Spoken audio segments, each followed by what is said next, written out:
Amir's voice cracked slightly as he spoke. He wasn't begging. He wasn't even asking for money. All he wanted was a chance to share his experience, a simple example of how language barriers can turn medicine into mystery for immigrant families. The audience of investors, executives, and journalists listened with polite smiles until Ethan chuckled. It started as a smirk, then turned into a laugh, a loud, careless sound that cut through the room like glass breaking. "Translating for your mother's medicine?" Ethan said, shaking his head. "That's creative. Maybe we should hire you to translate our financial reports next." The audience erupted in uneasy laughter. Cameras flashed. Amir froze, a rush of heat flooding his face. He nodded faintly and stepped back. The laughter still echoed in his ears long after the applause died. What Ethan didn't know, what none of them knew, was that this moment, captured by a single smartphone camera, would soon haunt him more than any scandal ever could. 3 years earlier, Amir and his mother had arrived in Chicago from Lebanon. His father had been lost to war. His mother's body had carried the scars of exhaustion ever since. Amir worked part-time at a small translation agency, juggling jobs to cover rent and medicine. His mother's health had deteriorated, and every new prescription brought new confusion. Some pharmacies refused to fill them without certified English translations, a process that could take weeks. Amir had been invited to the diversity event at Aurelius Holdings by chance. A friend from his university had forwarded him the link. "You should tell your story," she'd said. "These people claim they care about inclusion. Maybe they'll help." So dressed in his one good shirt and borrowed tie, he'd gone. The room was full of polished surfaces and even more polished smiles. Waiters floated by with champagne and tiny hors d'oeuvres. When Amir finally got his turn at the microphone, his palms were slick with sweat. But he spoke from the heart. He talked about his mother's struggle to read English prescriptions, the times she'd mixed dosages, the long nights translating every word with a dictionary open beside her medicine bottles. His story wasn't dramatic. It was quiet, human, and real. The audience's smiles turned into smirks. Some whispered, others scrolled their phones. And then came the laughter. Ethan's laugh wasn't just dismissive, it was cruel. The kind that made everyone else in the room feel permitted to join in. Amir tried to smile politely, his throat tight. "Thank you for your time," he whispered before stepping away. But one journalist in the back didn't laugh. Her phone had been recording since the start. That night, Amir returned home to find his mother asleep on the couch, her breathing shallow. He placed her medicine gently on the table, trying to ignore the echo of laughter replaying in his mind. By morning, his phone was buzzing uncontrollably. Messages, notifications, missed calls. A video titled "Millionaire Laughs at Immigrant Talking About His Sick Mother" had gone viral overnight. Millions of views, thousands of comments. People were outraged. Others heartbroken. Empathy, matters trended on social media. News outlets picked up the story. "Corporate giant mocking the poor?" read one headline. "Diversity event backfires spectacularly," said another. Amir was overwhelmed. He hadn't wanted fame, he'd wanted fairness. But while the internet debated ethics and outrage, he stayed silent. His mother's condition had worsened, and he had no time for interviews. Across the city, Ethan Vance watched his empire tremble. Sponsors pulled out.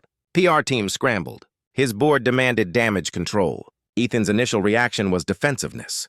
"It was a joke," he told his assistant. People are too sensitive these days, but the assistant's silence lingered.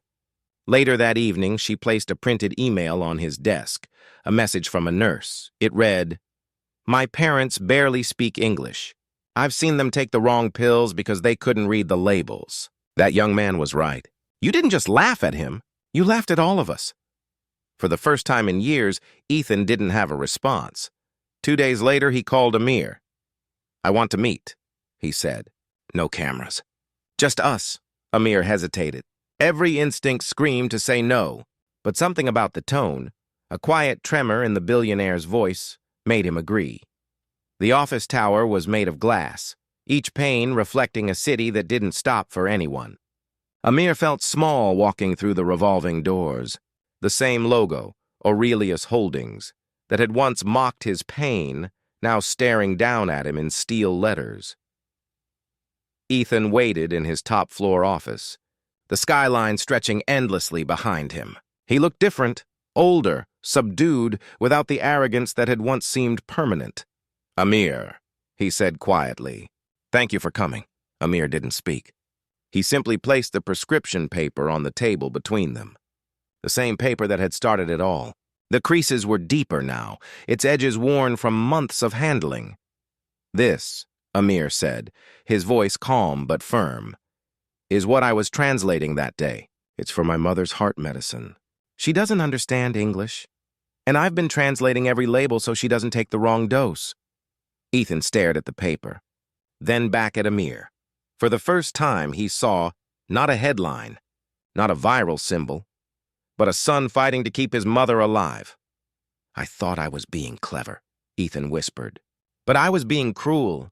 Silence filled the space. Outside, traffic moved like a river of light. Inside, two men stood, one stripped of pride, the other wrapped in quiet strength. Ethan sighed. "I can't undo what I said, but maybe I can help fix what it revealed." Amir nodded once. That was all he needed to hear. A week later, Aurelius Holdings held a press conference. The cameras flashed as Ethan took the podium, not in a tailored power suit, but in a simple gray jacket. "I owe an apology," he began. "Not just to one young man, but to everyone who's ever been made to feel small for asking for help," he announced. "The Human Bridge Initiative, a new fund to provide translation and accessibility services for immigrant families, navigating medical systems across the country. It exists," he said, "because a young man reminded me that empathy should never require translation." The crowd erupted in applause. Critics debated his sincerity, but for once, Ethan didn't care. Redemption wasn't about perception. It was about change. From his small apartment, Amir watched the broadcast in silence. His mother sat beside him, her eyes tired but bright. She didn't understand the English words, but she understood the emotion in her son's face.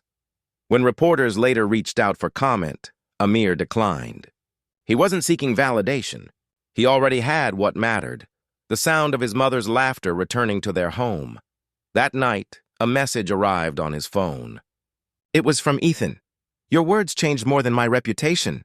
They changed how I see people. Thank you." Amir smiled faintly. He didn't reply. Instead, he glanced at the framed prescription paper on his desk, a symbol of dignity reclaimed. Weeks later, the video resurfaced, this time as part of a documentary titled "When Laughter Turned to Listening." Students studied it in schools. Hospitals showed it in diversity training sessions. The world hadn't changed overnight, but for once, it had paused long enough to listen. And as Amir walked home under the quiet glow of streetlights, snow beginning to fall, he thought of his mother's gentle smile that morning as she took her medicine. Sometimes, change doesn't begin with power. It begins with pain. And sometimes the cruelest laughter can awaken the deepest humanity.